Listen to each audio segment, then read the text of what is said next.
হজ যাত্রীদের জন্য সরকার লাব্বাইক নামের একটি মোবাইল অ্যাপ চালু করেছে। আজ অন্তর্বর্তীকালীন সরকারের প্রধান উপদেষ্টা অধ্যাপক মোহাম্মদ ইউনুস তার সরকারি বাসভবন রাষ্ট্রীয় অতিথি ভবন যমুনায় এই অ্যাপ উদ্বোধন করেন। এই অ্যাপের মাধ্যমে হজ যাত্রীরা হজের যাবতীয় তথ্য পাবেন, এমনকি তাদের ফ্লাইট, আবাসন সংক্রান্ত তথ্যও লাব্বাইক অ্যাপের মাধ্যমে পাওয়া যাবে। উদ্বোধনকালে প্রধান উপদেষ্টা বলেন, হজ যাত্রীরা যেন নির্বিঘ্নে ধর্মীয় আনুষ্ঠানিকতা পালন করতে পারে, সেজন্য এই অ্যাপ গুরুত্বপূর্ণ ভূমিকা রাখবে।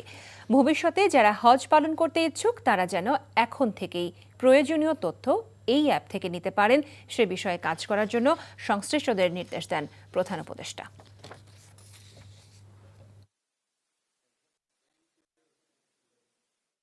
বান্ডেল থাকলে প্রতি সেনমানিতে টাকা বাঁচবে। বিকাশ সেনমানি বান্ডেল কিনে জিতুন প্রতি লেনদেনে।